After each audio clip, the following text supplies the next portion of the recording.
Hey there everyone, and welcome to Crappy Reviews, the home of no rules reviews. And what does no rules reviews mean exactly? It means whatever the hell I want it to mean. I don't adhere to any set professional standards.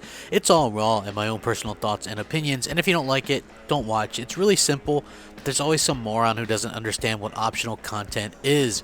Today I'm reviewing the Xbox One exclusive Quantum Break. This game has been a hotly anticipated title since the initial reveal of the Xbox One way back in 2013. And seeing that Remedy Games were the developers had me more hyped up than ever to play it.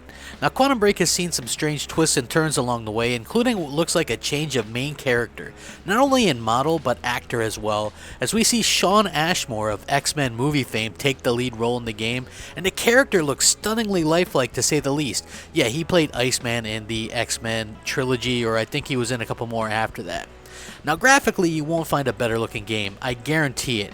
Remedy has really outdone themselves here. The character models are as true to life as you'll ever see, the environments are gorgeous, and I've never seen a game with this level of detail in my life. When using the powers, the physics going on in the game are absolutely something else to behold. But best of all, the frame rate holds steady no matter what type of action you're experiencing on the screen. Now there is a film grain to the graphics and a motion blur that you'll forget once your powers kick in and you start having fun with the game, but both these things actually help immerse you further into the world of Quantum Break in my opinion.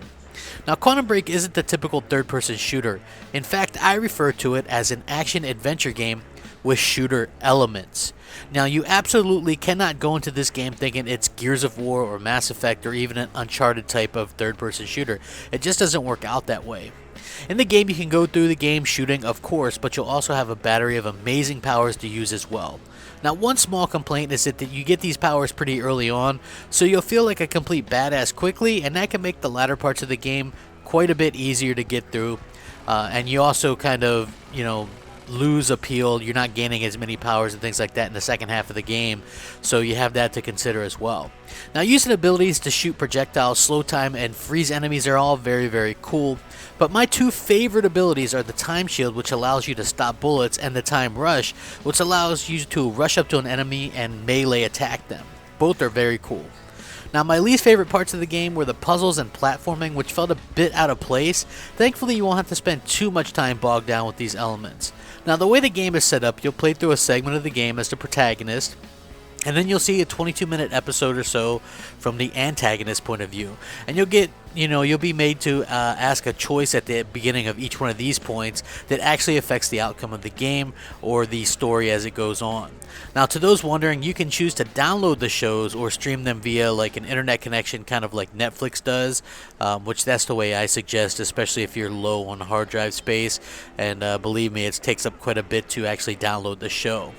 Now the TV show from the enemy's point of view brings an entirely new aspect to gaming in my opinion, as we rarely, if ever, get to see what the antagonist in any game are actually thinking or what drives them, or how they act or react. Now in this way, Remedy has done a great job showing both good and bad, and you almost get to feel kind of a sympathy for the enemies, as they're all seen as more than just human, you know what I mean? Usually in games they're just nameless nobodies, and we see them as humans here, and we don't really see that in any other game, and I think it's a fantastic new element, and Remedy did a great job with it. Now the story really grabs you in and never lets you go. You play as Jack Joyce, and that's Shawn Ashmore, and he does a fantastic job as the lead character.